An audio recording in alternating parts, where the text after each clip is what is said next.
जय श्री हरि। आप सभी भक्तों को दीपावली की हार्दिक शुभकामनाएं। प्यारे भक्तों, आज आप सभी श्रवण करेंगे कार्तिक अमावस्या की व्रत कथा।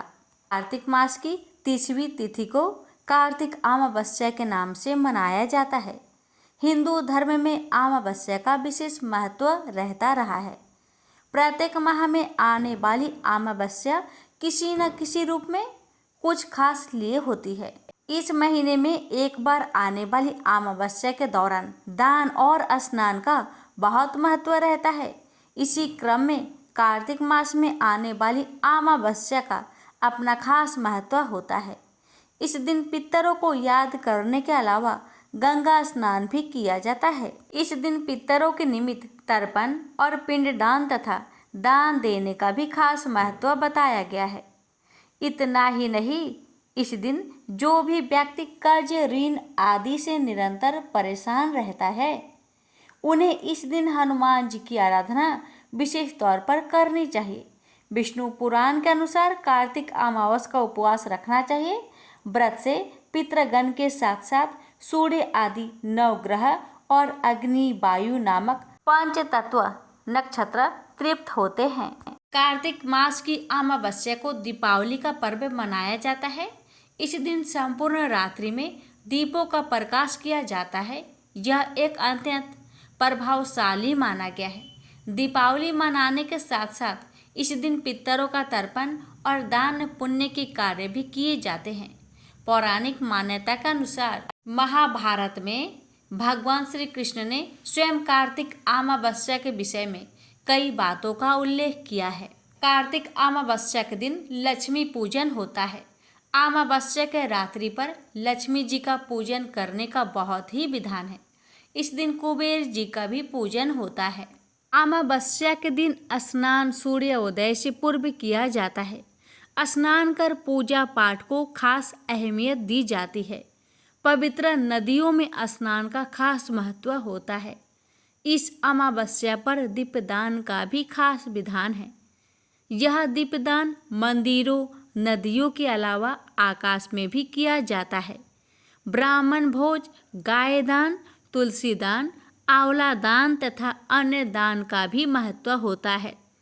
दीपदान का महत्व राम की अयोध्या लौटने की खुशी को व्यक्त करता है, साथ ही पितरों को मार्ग भी दिखलाता है। इन दोनों ही संदर्भ में कार्तिक मास में दीपक जलाने की परंपरा प्राचीन काल से चली आ रही है। कार्तिक अमावस्या के दिन में तुलसी की पूजा का भी खास महत्व है। मान्यता है तुलसी पूजा से भगवान विष्णु का आशीर्वाद प्राप्त होता है। तुलसी की पूजा कर भक्त भगवान विष्णु को प्रसन्न कर सकते हैं। इस महीने अमावस्या के दिन स्नान के बाद तुलसी और सूर्य को जल अर्पित किया जाता है, पूजा अर्चना की जाती है। तुलसी के पौधे का कार्तिक अमावस्या में दान भी किया जाता है। प्यारे भक्तों, अब आइए श्रवण करते हैं कार्तिक अमावस्या की व्रत कथा को बड़े ही श्रद्धा भाव से पूरा अवश्य सुनेगा। भगवान आप सभी की हर मनोकामना को पूर्ण करे। प्रेम से बोलिए विष्णु भगवान जी की जय, लक्ष्मी माता की जय। एक बार कार्तिक मास की अमावस को लक्ष्मी जी भ्रमण पर निकली। चारों ओर अंधकार व्याप्त था। वे रास्ता भूल गई। उन्होंने निश्चय किया कि रात्रि में मृत्यु लोक में गुजार लेगी और सूर्योदय के पश्चात बैकुंठ धाम लौट जाएगी। किंतु उन्होंने पाया कि सभी लोग अपने अपने घरों में द्वार बंद कर सो रहे थे। तभी अंधकार के उस साम्राज्य में उन्हें एक द्वार खुला दिखा, जिसमें एक दीपक की लौ टिमटिमा रही थी। वे उस प्रकाश की ओर चल दी। वहां उन्होंने एक वृद्ध महिला को चरखा चलाते देखा। रात्रि विश्राम की अनुमति मांगकर वे उस बुढ़िया की कुटिया में रुकी। वृद्ध महिला लक्ष्मी देवी को बिस्तर प्रदान कर पुनः अपने कार्य में व्यस्त हो गई। चरखा चलाते चलाते वृद्धा की आंख लग गई। दूसरे दिन उठने पर उसने पाया कि अतिथि महिला जा चुकी है, किंतु कुटिया का स्थान पर महल खड़ा था। चारों ओर धन्य धन्य रत्न जेवरात बिखरे पड़े थे। कथा की फलश्रुति यह है कि माँ लक्ष्मी देवी जैसी उस वृद्धा पर प्रसन्न हुई वैसी सब पर हो, और तभी से कार्तिक अमावस की रात को दीप जलाने की प्रथा चल पड़ी। लोग द्वार खोलकर लक्ष्मी देवी के आगमन की प्रतीक्षा करने लगे, किंतु मानव समाज यह तथ्य नहीं समझ सका कि मात्र दीप जलाने और द्वार खोलने से माँ लक्ष्मी घर में प्रवेश नहीं करेगी, बल्कि सारी रात परिश्रम करने वाली वृद्धा की तरह कर्म करने पर और अंधेरी राहों पर भटक जाने वाले पार्थिकों के लिए दीपकों का प्रकाश फैलाने पर घरों में लक्ष्मी विश्राम करेगी। ध्यान दिया जाए कि वे विश्राम करेगी, निवास नहीं, क्योंकि लक्ष्मी का दूसरा नाम ही चंचला है। प्रेम से बोलिए लक्ष्मी माता की जय। हे लक्ष्मी माता, जैसे आपने उस बूढ़ी माई पर अपनी कृपा दृष्टि बरसाई, वैसे ही आपकी कथा कहने वाले, सुनने वाले और हुक्कार भरने वाले भक्तों पर अपनी कृपा सदा सर्वदा बनाए रखना। एक दिन ब्राह्मण परिवार था जिसमें पति पत्नी और उनकी एक छोटी पुत्री थी। उनका जीवन सामान्य चल रहा था। वर्ष बीतते गए और पुत्री भी धीरे धीरे बड़ी होने लगी। बढ़ती आयु के साथ उसमें स्त्रियों के गुण का भी विकास होने लगा था। वह अत्यंत ही सुंदर, सुशील और सर्वगुण संपन्न थी, लेकिन गरीब होने के कारण उसका विवाह नहीं हो पा रहा था। एक दिन उस ब्राह्मण के घर एक साधु महाराज पधारे। ब्राह्मण पुत्री की सेवा से साधु महाराज का मन बहुत प्रसन्न हुआ और उन्होंने कन्या को लंबी उम्र का आशीर्वाद तो दिया, लेकिन यह भी बताया कि उसके हथेली में विधवा योग है। इस बात से चिंतित होकर ब्राह्मण परिवार ने साधु से उपाय पूछा। तब साधु ने कुछ देर विचार करने के पश्चात अपने ध्यान के आधार पर बताया कि कुछ दूरी पर एक गांव में सोना नाम की धोबन जाति की एक महिला अपने बेटे और बहू के साथ रहती है, जो बहुत ही संस्कारों से संपन्न तथा पति परायण और निष्ठावान है।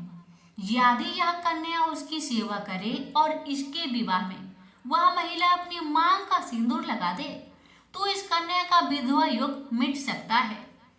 साधु ने यह भी कहा कि वह महिला कहीं आती जाती नहीं। यह बात सुनकर ब्राह्मणी ने अपनी बेटी से धोबिन की सेवा करने की बात कही। अगले दिन कन्या प्रातःकाल उठकर सोना धोबिन के घर चली गई और फिर प्रतिदिन वह धोबिन के घर की साफ सफाई और अन्य सारे कार्य कर अपने घर वापस आ जाती थी।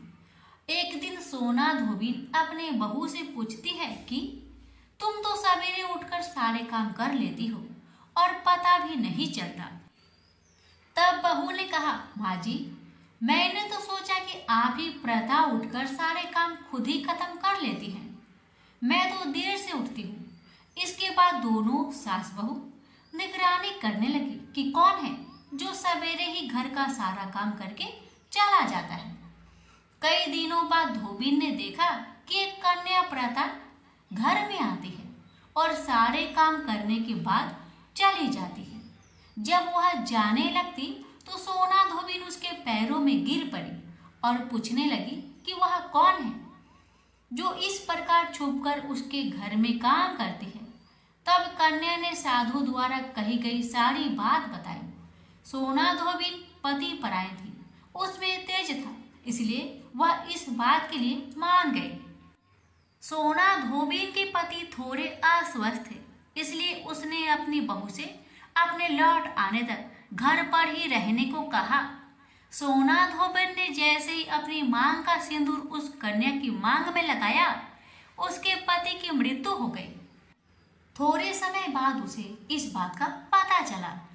वह घर से निर्जल ही चल थी, यह सोचकर कि रास्ते में कहीं पीपल का पेड़ मिलेगा तो उसे भावड़ी देकर उसकी परिक्रमा करने के बाद ही जल ग्रहण करेगी।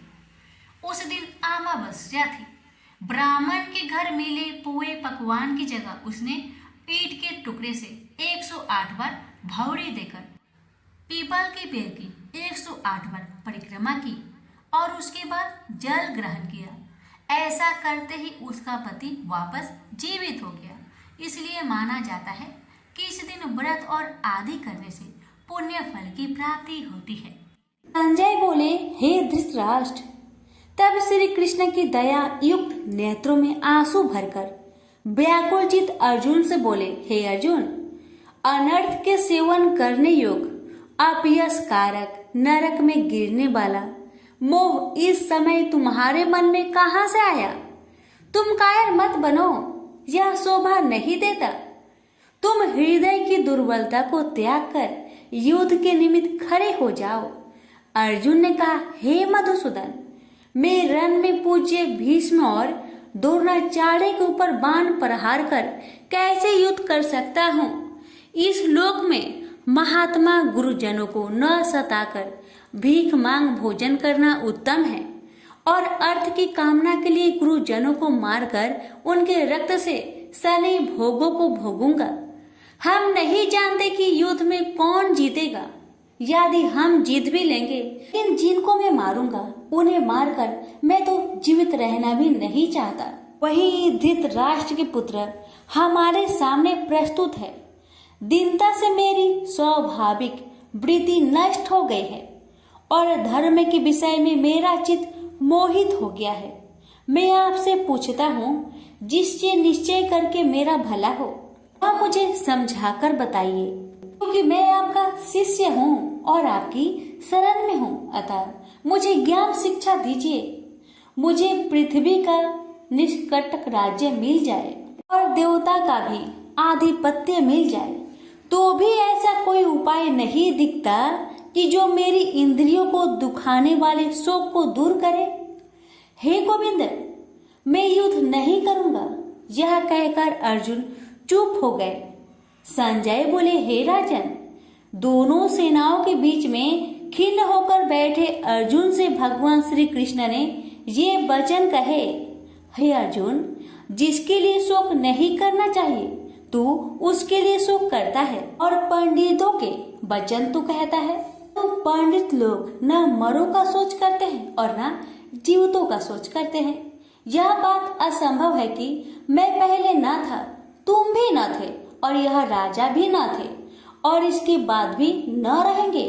जैसे देहधारियों की इस देह का लड़कपन, जवानी, बुढ़ापा ये अवस्था होती है, जैसे ही मृत्यु के बाद दूसरी देह की भी होती है। इसलिए पंडित लोग मोक्ष को प्राप्त नहीं होते।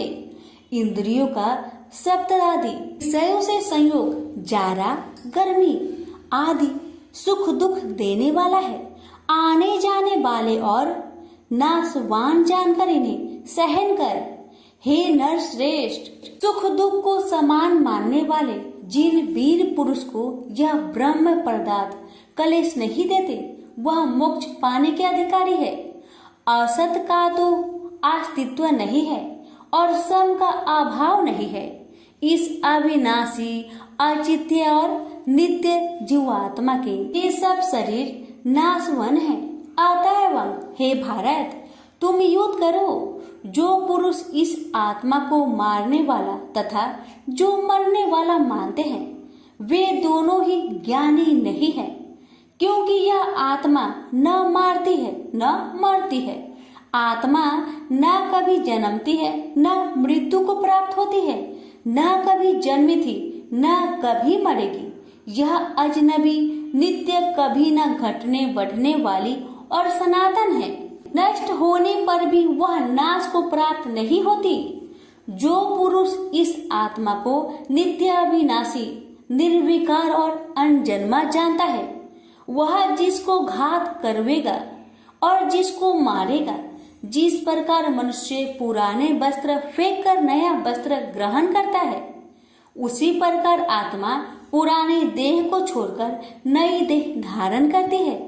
आत्मा को शस्त्र काट नहीं सकते, अग्नि जला नहीं सकती, जल भिगो नहीं सकता, ना भीग या गल सकती है और ना सूख सकती है। यह अविनाशी, सर्वव्यापी, स्थिर, अचल और सनातन है। यह इंद्रियों से जाना नहीं जा सकता, यह कल्पना से भी परे है और इसमें हेर फेर नहीं हो सकता। इसलिए ऐसा जानते हुए तुम्हें शोक करना उचित नहीं है। हे महाबाहो, यदि तुम इस आत्मा को नित्य जन्म लेने वाला मानते हो तो शोक नहीं करना चाहिए, क्योंकि जो जन्मा है उसकी मृत्यु है और जिसकी मृत्यु हुई है उसका जन्म होना निश्चय है। अतः जो बात अनिवार्य है उसके लिए सोच करना व्यर्थ है। जन्म लेने से पहले क्या था किसी को मालूम नहीं, मध्य में कुछ प्रकट होता है, फिर मरने से पीछे क्या होगा कोई नहीं जानता। ऐसी दशा में किसी बात का सोच करना क्या तुमको उचित है? कोई मनुष्य तो इस आत्मा को आश्चर्य से देखता है, आश्चर्यवत मानकर सुनता है, परंतु कोई देख कह व सुनकर भी भली प्रकार नहीं जानता है सबके शरीर में यह क्या आत्मा नित्य अविनाशी है। कारण सब प्राणियों के लिए तुमको सोच करना उचित नहीं। अपने धर्म को भी सोचकर घबराना उचित नहीं है, क्योंकि क्षत्रियो को धर्म पूर्वक युद्ध से बड़ा और कुछ भला करने वाला नहीं है। हे पार्थ, बिना इच्छा के स्वर्ग का द्वार रूप युद्ध तुमको स्वतः प्राप्त हुआ है। ऐसा सुअवसर भाग्यवान क्षत्रिय को ही मिलता है। यदि तुम अपने धर्म के अनुसार इस संग्राम को न करोगे तो अपना धर्म और बड़ाई खो बैठोगे और पाप को प्राप्त होगे। सब लोग सदा तुम्हारी अपकृति करेंगे और प्रतिष्ठा वाले पुरुषों के लिए अपयश का होना मृत्यु से भी बढ़कर है। ये महारथी लोग समझेंगे कि अर्जुन डरकर संग्राम से हट गया, और अब तक जो लोग तुम्हारे पराक्रम की प्रशंसा करते हैं वही अनेक तरह के दुर्वचन कहेंगे। इससे बढ़कर दुख तुमको क्या हो सकता है? यदि युद्ध में नष्ट हो गए तो स्वर्ग के भागी होगे, जीतने पर पृथ्वी के तल पर राज्य करोगे। इसलिए युद्ध के निमित्त दृढ़ प्रतिज्ञा होकर खड़े हो जाओ। सुख दुख, लाभ हानि, जय पराजय, इन सब को समान समझकर युद्ध के लिए तैयार हो जाओ। ऐसा करने से तुम पाप को प्राप्त नहीं होगे। हे पार्थ, यह ज्ञान उपदेश ज्ञान योग के विषय में तुझसे कहा गया है। अब निष्काम कर्म योग के विषय में सुनो। जिस ज्ञान को पाकर कर्म बंधन से तेरी मुक्ति होगी। कर्म योग मार्ग में एक बार प्रारंभ किए कर्म का नाश नहीं होता और विघ्न पड़ने पर भी शुभ फल तथा इस कर्म का केवल प्रारंभ ही संसार से छुड़ाकर पूर्व ब्रह्म प्राप्त करता है। निश्चय करने वाली बुद्धि इस निष्काम कर्म में एक ही है और कामना वाले पुरुष की बुद्धि एकाग्र नहीं रहती। हे अर्जुन, अज्ञानी उस पुष्पिता वाणी को ही स्वर्ग सुख से बढ़कर कुछ नहीं समझते। स्वर्ग सुख को ही जो उत्तम पुरुषार्थ समझते हैं, उनको कामनाओं से चित्त व्याकुल होने के कारण निश्चयात्मक बुद्धि से मोक्ष साधना उत्पन्न होती है। कारण कि उनका चित्त भोग आदि में सदैव निमग्न रहता है। जिन मनुष्यों का चित्त इस प्रकार मोह में लिप्त है और जिसकी आसक्ति भोग विलास और ऐश्वर्य में है, ऐसे पुरुषों के अंत कारण में निश्चयात्मक बुद्धि नहीं होती। हे अर्जुन, वेद त्रिगुणात्मक सकाम है, तुम निष्काम हो जाओ। सुख दुख को समान जानकर नित्य क्षेम आदि स्वार्थों में ना पड़कर धीरजवान और आत्मनिष्ठ हो। तुमको केवल कर्म करना चाहिए, तुम्हारे अधिकार में फल नहीं। तुम ना तो फल की अभिलाषा में काम करो और न निकम्मे ही रहो। फल की आशा त्याग कर कर्म की सफलता असफलता को समान समझकर तुम योगस्थ होकर कर्म करो। फल की इच्छा रखने वाले निष्कृष्ट होते हैं। काम कर्म करने वाला पुरुष ईश्वर कृपा से इसी संसार में सुकृत तथा दुष्कृत इन दोनों का ही त्याग कर देता है। जो सब कर्मों में कल्याणकारक है, कर्म फल को त्याग कर ही बुद्धि युक्त ज्ञानी पुरुष जन्म बंधन से हटकर मोक्ष को पाते हैं। जब तुम्हारी बुद्धि मोह बन के बाहर निकल जाएगी, तब तुम्हारा मन आगे सुनने वाली तथा हुई बातों से विरक्त हो जाएगी। अनेक श्रुति इस मृत्यु के वचन को सुनने से तुम्हारी बुद्धि भ्रमित हो गई है। जिस समय वह निश्चल होकर आत्मा में निश्चल होगी, तभी उनको तत्व ज्ञान प्राप्त होगा। अर्जुन ने पूछा, हे केशव, आत्मा स्वरूप में निश्चल बुद्धि वाला जिसको कहा है, उनके लक्षण क्या है? श्री कृष्ण जी बोले, हे अर्जुन, जो महात्मा पुरुष मन की कामनाओं को त्याग देता है और अपने आप ही से प्रसन्न रहता है, उसको निश्चल बुद्धि वाला कहते हैं।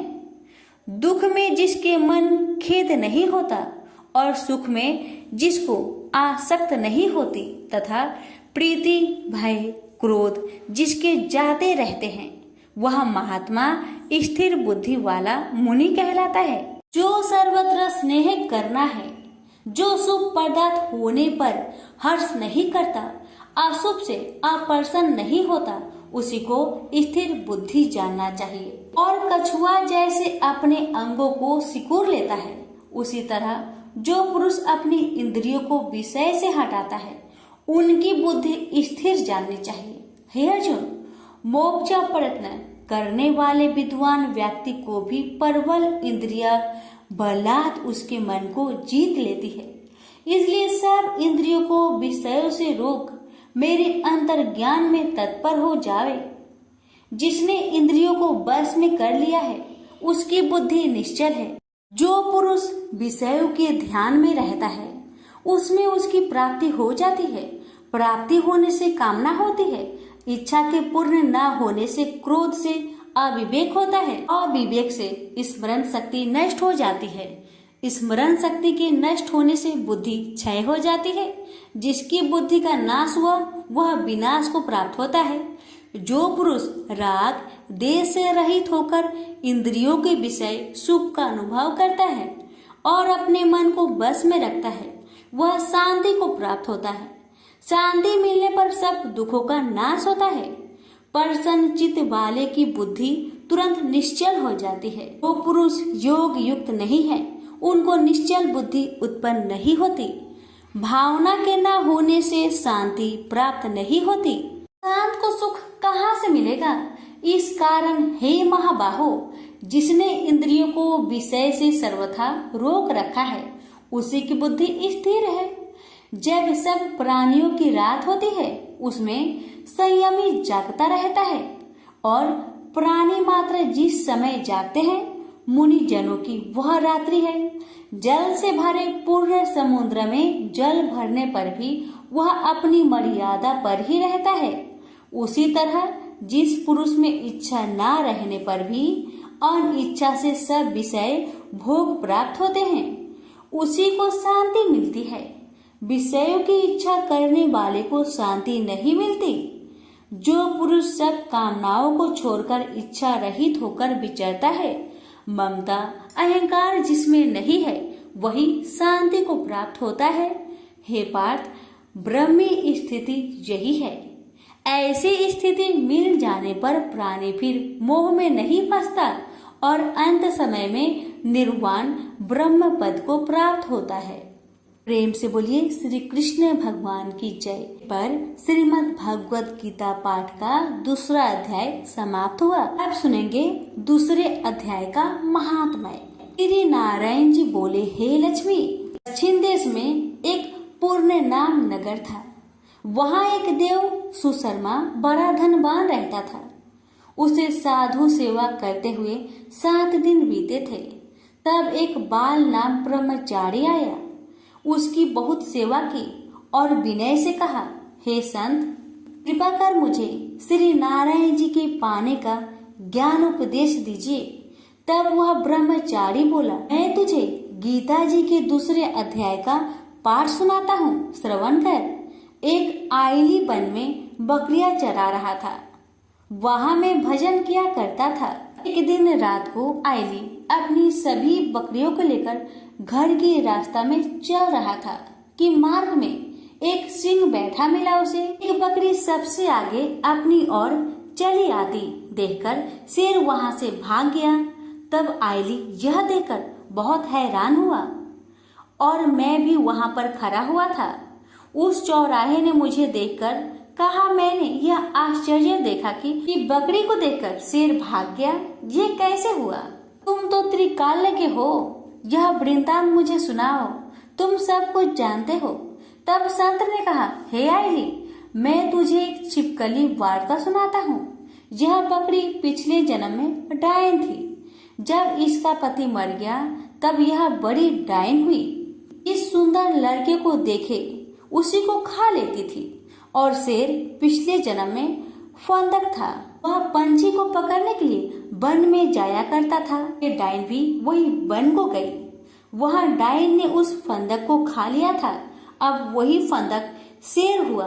वह डायन बकरी बनी है। शेर को पिछले जन्म की खबर है, इसलिए बकरी को देखकर शेर ने समझा कि अभी यह मुझे खाने के लिए आ रही है। तब आयली ने कहा, मैं पिछले जन्म में कौन था? तब संत बोला, तू पिछले जन्म में चांडाल था। आयली ने कहा, हे ब्रह्मचारी जी, कोई उपाय भी है जिससे हम तीनों ही इस अधम देश से छूटे? तब संत जी बोले, हम तुम तीनों का उद्धार करते हैं। ये कहकर संत जी ने जब गीता जी के अक्षर सुनाए तो उनको सुनते ही तुरंत आकाश से विमान आए और उन तीनों को विमानों में बैठाकर बैकुंठ लोक को ले गए। अधम देह से छूटकर देव देही पाई और देव सुशर्मा भी ज्ञान को सुन मोक्ष को प्राप्त हुआ और देव देही पाकर बैकुंठ को गया। तब श्री नारायण जी ने कहा, हे लक्ष्मी जी, जो मनुष्य श्री नारायण जी के ज्ञान को पढ़े सुने वह अवश्य मुक्ति को प्राप्त होता है। प्रेम से बोलिए लक्ष्मी नारायण की जय। स्वर्णी मुनि की पुत्री तुलसी अपूर्व सुंदर थी। उसकी इच्छा थी कि उनका विवाह भगवान नारायण के साथ हो। इसके लिए उन्होंने नारायण पर्वत की घाटी में स्थित बद्रीवन में घोर तपस्या की।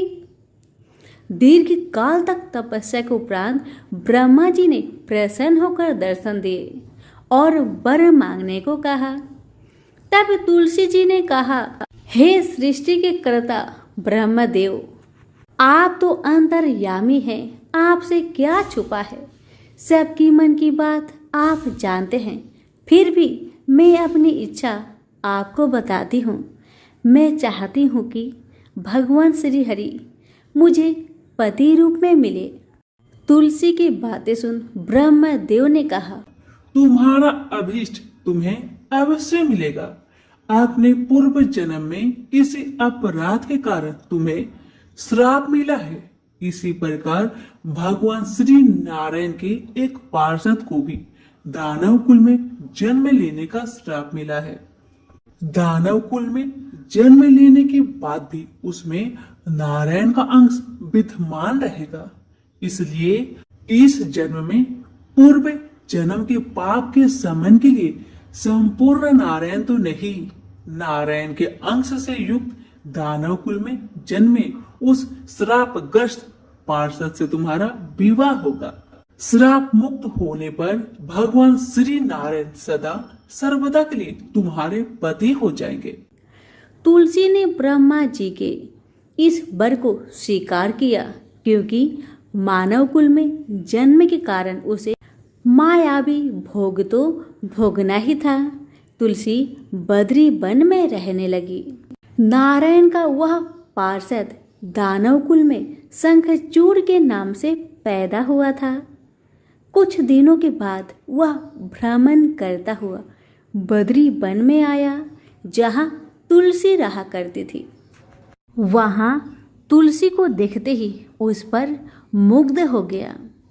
तुलसी के सामने उसने अपने साथ विवाह करने का प्रस्ताव रखा।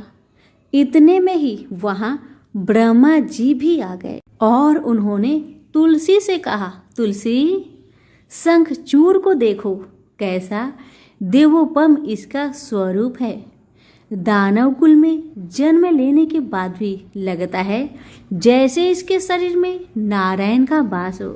तुम प्रस्ताव को स्वीकार कर लो। तुलसी को भी लगा कि उसकी तपस्या पूर्ण हुई है। उसे इच्छित फल मिला है। शंखचूड़ के साथ उसका गंधर्व विवाह हो गया और वह शंखचूड़ के साथ उसके महल में पत्नी बनकर आ गई। शंखचूड़ ने अपनी परम सुंदरी सती सावधि पत्नी तुलसी के साथ बहुत दिनों तक राज्य किया। उसने अपने राज्य का इतना विस्तार किया कि देवलोक तक उसके अधिकार में आ गया। स्वर्ग का सुख भोगने वाले देवताओं की दशा भिखारियों की जैसी हो गई। शंखचूड़ किसी को भी कष्ट नहीं देता था, पर अधिकार और राज्य छीन जाने से सारे देवता मिलकर ब्रह्मा, विष्णु और शिव की सभा में गए तथा अपनी विपत्ति सुनाई। ब्रह्मा जी ने कहा, तुलसी परम साध्वी है, उसका विवाह शंखचूड़ से मैंने ही करवाया था। शंखचूड़ को तब तक नहीं हराया या मारा जा सकता है जब तक तुलसी को न छला जाए। विष्णु जी ने कहा, शंखचूड़ पूर्व जन्म में मेरा पार्षद था। श्राप के कारण उसे दैत्य कुल में जन्म लेना पड़ा। इस जन्म में भी मेरा अंश उसमें व्याप्त है। साथ ही तुलसी के पतिव्रत धर्म से वह अजय है। फिर देवताओं की सम्मति से भगवान शिव ने शंखचूड़ के पास संदेश भेजा कि या तो वह देवताओं का राज्य लौटा दे या फिर उनसे युद्ध करे। शंखचूड़ भगवान शंकर के पास पहुंचा। उसने कहा, देवादिदेव, आपके लिए देवताओं का पक्ष लेना उचित नहीं है। राज्य बढ़ाना हर राजा का कर्तव्य है। मैं किसी को दुखी नहीं कर रहा हूँ। देवताओं से कहिए वे मेरी प्रजा होकर रहे। मैंने आपका भी कोई उपकार नहीं किया है और हमारा आपका युद्ध शोभा नहीं देता। अगर आप हार गए तो बड़ी लज्जा की बात होगी। मैं हार गया तो आपकी प्रीति बहुत अधिक नहीं बढ़ेगी। शंखचूड़ की बातें सुन भगवान शंकर हंसने लगे। भगवान तो सब रहस्य समझते थे। तुलसी और शंखचूड़ के पूर्व जन्म की श्राप की अवधि लगभग पूरी हो चुकी थी। भगवान बोले, इसमें कृति और लज्जा की बात नहीं। तुम देवों के राज्य लौटाकर उन्हें उनके पद पर प्रतिष्ठित होने दो। युद्ध से बचने का यही एक उपाय है। शंखचूड़ ने कहा, मैंने युद्ध के बल से देवलोक जीता है। कोई उसे युद्ध के द्वारा ही वापस ले सकता है। यह मेरा अंतिम उत्तर है। मैं जा रहा हूँ। ऐसा कहकर शंखचूड़ चला गया। उसने अपनी पत्नी तुलसी को सारी बात बताई और कहा, कर्म भोग सब काल सूत्र में बंधा है। जीवन में हर्ष, शोक, भय, सुख, दुख, मंगल, अमंगल काल के अधीन है। हम तो केवल निमित्त है। संभव है भगवान शिव दोनों का पक्ष लेकर मुझसे युद्ध करे। तुम चिंता मत करना। तुम्हारी सती तेज मेरी रक्षा करेगी। दूसरे दिन भगवान शंकर ने नेतृत्व में देवताओं ने युद्ध छेड़ दिया। शंखचूड़ ने भीषण बाणों की वर्षा कर उनका वेग रोका। उसके प्रहार से देवता डगमगाने लगे। उसने दानवी शक्ति का प्रयोग कर मायावी युद्ध आरंभ किया। युद्ध स्थल पर दानव शंखचूड़ किसी को दिखाई नहीं देता था, पर उसका अस्त्र शस्त्र देवताओं पर प्रहार कर देवताओं को घायल कर रहा था। अब देवतागण अपना अस्त्र शस्त्र चलाए तो किस पर चलाए और कैसे चलाए, क्योंकि कोई शत्रु सामने था ही नहीं। कई दिनों तक इस तरह भयंकर युद्ध चला। शंखचूड़ पराजित नहीं हुआ। तब भगवान शिव ने विष्णु जी से कहा, विष्णु, कुछ उपाय करिए, अन्यथा मेरा तो सारा यश मिट्टी में मिल जाएगा। तब श्री हरि विष्णु ने सोचे, बल से तो शंखचूर को हराया नहीं जा सकता, इसलिए छल का सहारा लेना होगा।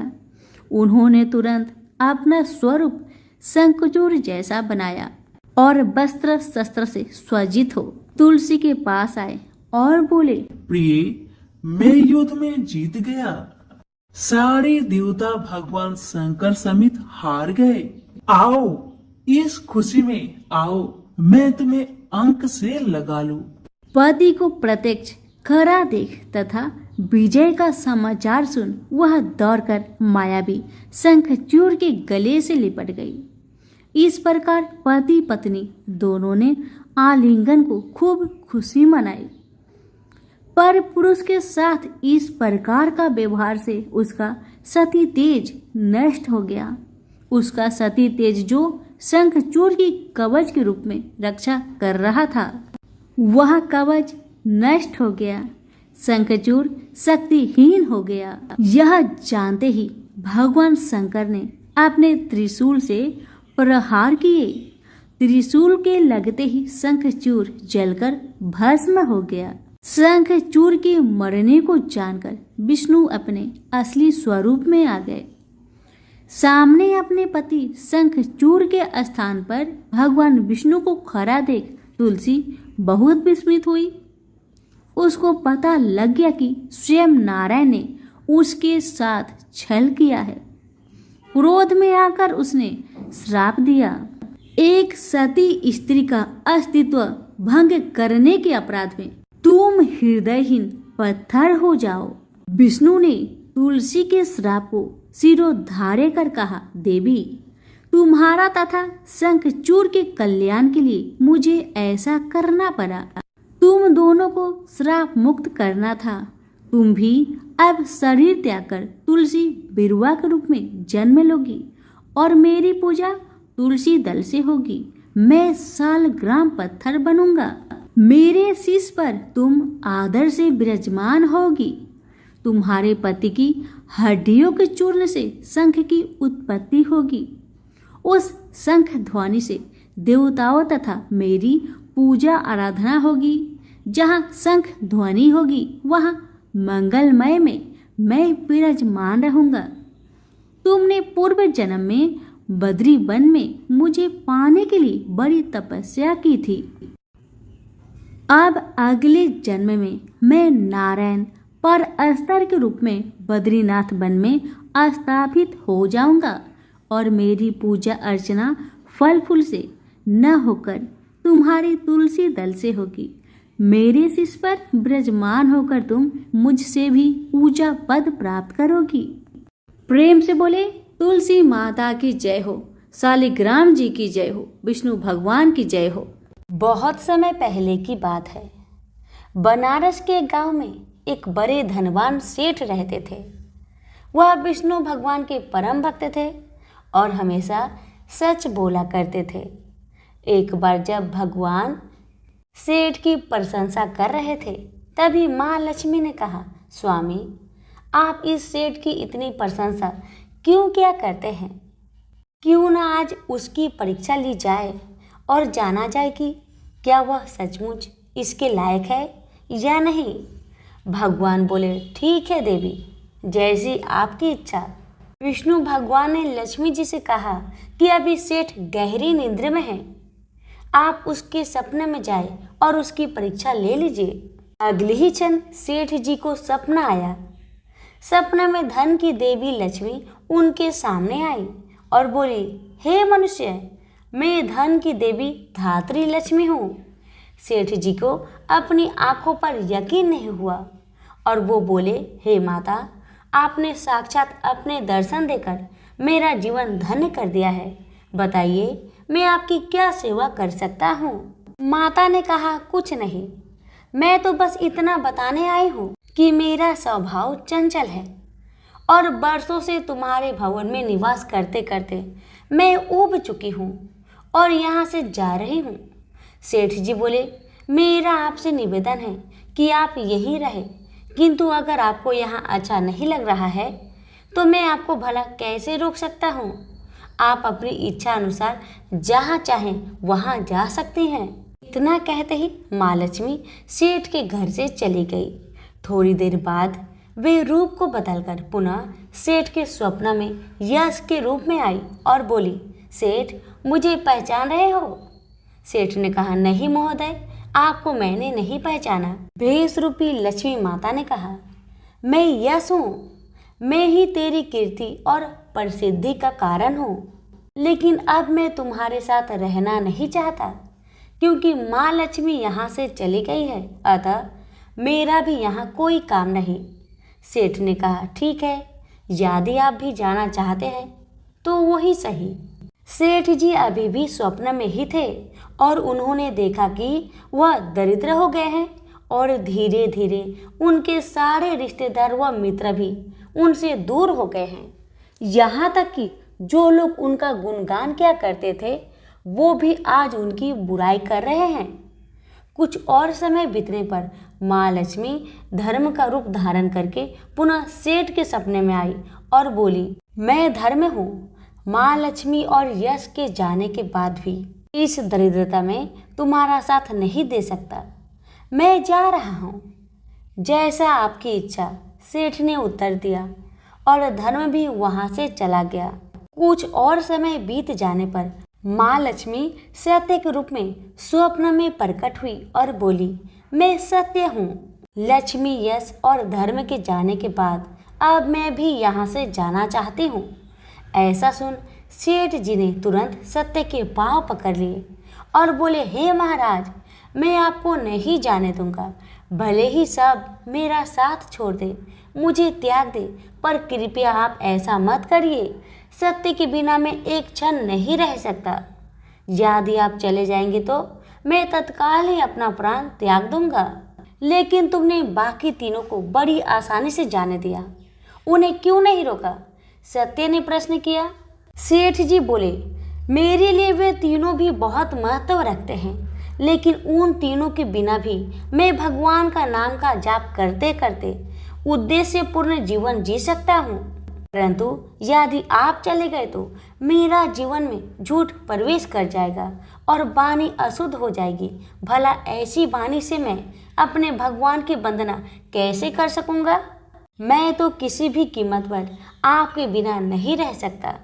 सेठ जी के उत्तर सुन सत्य बहुत प्रसन्न हुआ और उसने कहा, तुम्हारी अटूट भक्ति ने मुझे यहाँ रुकने पर विवश कर दिया और अब मैं यहाँ से कहीं नहीं जाऊंगा।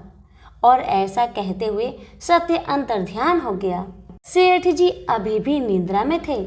थोड़ी देर बाद स्वप्न में धर्म वापस आया और बोला, मैं अब तुम्हारे पास ही रहूंगा क्योंकि यहाँ सत्य का निवास है। सेठ जी ने प्रसन्नतापूर्वक धर्म का स्वागत किया। उसके तुरंत बाद यश भी लौट आया और बोला, जहाँ सत्य और धर्म है वहाँ यश स्वतः ही आ जाता है, इसलिए अब मैं भी तुम्हारे साथ ही रहूंगा। सेठ जी ने यश की भी आवभगत की और अंत में माँ लक्ष्मी आई। उन्हें देखते ही सेठ जी नतमस्तक होकर बोले, हे देवी, क्या आप भी पुनः मुझ पर कृपा करेंगे? अवश्य, जहाँ सत्य, धर्म और यश हो वहाँ मेरा वास निश्चित है, माँ लक्ष्मी ने उत्तर दिया। यह सुनते ही सेठ जी की नींद खुल गई। उन्हें यह सब स्वप्न लगा, पर वास्तविकता में वह एक कड़ी परीक्षा से उत्तीर्ण होकर निकले थे। मेरे प्यारे दोस्तों, हमें भी हमेशा याद रखना चाहिए कि जहाँ सत्य का निवास होता है वहाँ यश, धर्म और लक्ष्मी का निवास स्वतः ही हो जाता है। सत्य है तो सिद्धि, प्रसिद्धि और समृद्धि है। प्रेम से बोलिए लक्ष्मी नारायण की जय। आजामिल एक सदाचारी ब्राह्मण था। वह कन्याकुब्ज प्रदेश में रहता था। प्रारंभिक जीवन वह बहुत ही सदाचारी तथा ब्राह्मणोचित कर्म करने वाला था। दुर्योग से एक बार वह किसी दासी के प्रेम में पड़ गया और उसे अपनी पत्नी बनाकर रहने लगा। उसकी कुसंगति के कारण उसके विचार दूषित हो गए और दुष्कर्मों से वह अपनी जीविका चलाने लगा। वह लूटपाट तथा हत्या जैसे बुरे कर्मों में हमेशा लगा रहता था। दासी से इसके 10 पुत्र थे उनमें से सबसे छोटे पुत्र से उसे बड़ा मोह था। उसका नाम उसने नारायण रखा था। अक्सर वह उसे हमेशा नारायण नारायण कहकर पुकारता था। उसके अन्य बेटा उसकी कोई परवाह नहीं करते थे तथा वे भी उसी की तरह दुष्ट कर्मों में लगे रहते थे। पत्नी भी नीच संस्कारों की थी, अतः वो भी कभी आजमील को मना नहीं करती थी कि बुरे और निंदित कर्म मत करो। अच्छे और भले कर्मों से जो उपार्जित करोगे उसी में रूखा सूखा खाकर जैसा भी होगा हम अपना तथा अपने परिवार का भरण पोषण करेंगे। पत्नी तथा अन्य संतानों की तरफ से निंदित कर्मों का बढ़ावा देने के कारण अजामिल और भी बुरे कर्मों में लगा रहा। चोरी, झूठ, लूटपाट तथा हत्या जैसे जघन्य कर्मों के साथ वह मद्यपान भी अधिक करने लगा, जिससे उसका स्वास्थ्य भी खराब हो गया। एक बार वह बहुत बीमार पड़ा। उसकी सेवा के लिए कोई भी न आता था। अब उसे पता लगा कि जिनके भरण पोषण के लिए वह निंदित कर्म करता रहा वही लोग अब उसे पूछते तक नहीं। बीमारी के कारण वह आसक्त होकर खाट पर ही पड़ा रहता था। उसमें स्वयं उठने बैठने तथा चलने फिरने की शक्ति भी नहीं रही। छोटा बेटा नारायण ही उसकी पुकार सुनकर उसके पास आता और उसकी बात सुनता था, इसलिए वह हमेशा उसको ही नारायण नाम लेकर पुकारता था। उसको असाध्य रोग हो गया था। एक दिन उसे जब आभास हुआ कि अब वह नहीं बचेगा और उसका प्रांत हो जाएगा, तो व्याकुल होकर वह अपने छोटे पुत्र को नारायण नारायण कहकर पुकारने लगा। जब तक नारायण उसके पास नहीं पहुंचा, उसने नारायण नारायण की रट लगाई रखी। जब उसके पास आया तो जीवन से निराश विहल हो उसका हाथ पकड़कर कहा, नारायण नारायण तू आ गया है। इतना कहते ही उसका प्रांत हो गया। शरीरांत होने पर उसके जीव को लेने के लिए यमदूत आ पहुंचे और वे अजामिल के जीवन को लेकर यमलोक चले जाए। इससे पहले ही बैकुंठ से विष्णु के दूत आ गए और उन्होंने यमदूत से कहा, अजामिल के जीव को तुम लोग नरक में नहीं ले जा सकते। मरते समय इसने कई बार विष्णु को नारायण नारायण कहकर पुकारा था, अतः अब यह जीव स्वर्ग का अधिकारी है। यमदूत हंसकर बोले, इसके सारे जीवन का लेखा जोखा चित्रगुप्त की ही बही में लिखा है। उसके अनुसार ये पूरे जीवन में हमेशा निंदित और पाप कर्म में लिप्त रहा। तुम जो नारायण की बात करते हो, यह नारायण के रूप में विष्णु भगवान को नहीं पुकार रहा था। ये तो अपने छोटे बेटे को उसका नाम लेकर पुकार रहा था। विष्णु दूतों ने कहा, प्रारंभिक जीवन में यह सत्कर्मी था। एक स्त्री की कुसंगति में पड़कर इसने पाप कर्म किए हैं। इस सब के बाद बेटे के नाम के बहाने ही सही ये हमेशा नारायण नारायण कहता रहता था और अंत समय तो इसने नारायण नारायण कहते हुए अपने प्राण त्यागे हैं। इसलिए यह जीव इतने पुण्य से ही स्वर्ग का अधिकारी है। इसको हम स्वर्ग ले जाएंगे। इस प्रकार अजामिल नारायण के नाम की महिमा से स्वर्ग का अधिकारी बना। तो प्रेम से बोलिए, लक्ष्मी नारायण की जय। एक लपसी था, एक तपसी था। तपसी हमेशा भगवान की तपस्या में लीन रहता था। लपसी रोजाना 1.25 सेर की लापसी बनाकर भगवान का भोग लगाकर जीम लेता था। एक दिन दोनों लड़ने लगे। तपसी बोला, मैं रोज भगवान की तपस्या करता हूँ इसलिए मैं बड़ा हूँ। लपसी बोला, मैं रोज भगवान को 1.25 सेर लापसी का भोग लगाता हूँ इसलिए मैं बड़ा हूँ। नारद जी वहां से गुजर रहे थे। दोनों को लड़ता देखकर उनसे पूछा कि तुम क्यों लड़ रहे हो। तपसी ने खुद के बड़ा होने का कारण बताया और लपसी ने अपना कारण बताया। नारद जी बोले, तुम्हारा फैसला मैं कर दूंगा। दूसरे दिन लपसी और तपसी नहाकर अपनी रोज की भक्ति करने आए तो नारद जी ने छुपकर 1.25 करोड़ की एक एक अंगूठी दोनों के आगे रख दिए। तपसी की नजर जब अंगूठी पर पड़ी तो उसने चुपचाप अंगूठी उठाकर अपने नीचे दबा लिया। तपसी की नजर अंगूठी पर पड़ी लेकिन उसने ध्यान नहीं दिया। भगवान को भोग लगाकर लापसी खाने लगा। नारद जी सामने आए तो दोनों से पूछा कि कौन बड़ा है, तो नारद जी ने तपसी से खड़ा होने को कहा। वो खड़ा हुआ तो उसके नीचे दबी अंगूठी दिखाई पड़ी। नारद जी ने तपसी से कहा, तपस्या करने के बाद भी तुम्हारी चोरी करने की आदत नहीं गई, इसलिए लापसी बड़ा है और तुम्हें तुम्हारी तपस्या का कोई भी फल नहीं मिलेगा। तपसी शर्मिंदा होकर माफी मांगने लगा। उसने नारद जी से पूछा, मुझे मेरी तपस्या का फल कैसे मिलेगा? नारद जी ने कहा, यदि कोई गाय और कुत्ते की रोटी नहीं बनाएगा तो फल तुझे मिलेगा। यदि कोई ब्राह्मण को भोजन करवाकर दक्षिणा नहीं देगा तो वह फल तुझे मिलेगा। यदि कोई साड़ी के साथ ब्लाउज नहीं देगा तो फल तुझे मिलेगा। यदि कोई दिए से दिया जलाएगा तो फल तुझे मिलेगा।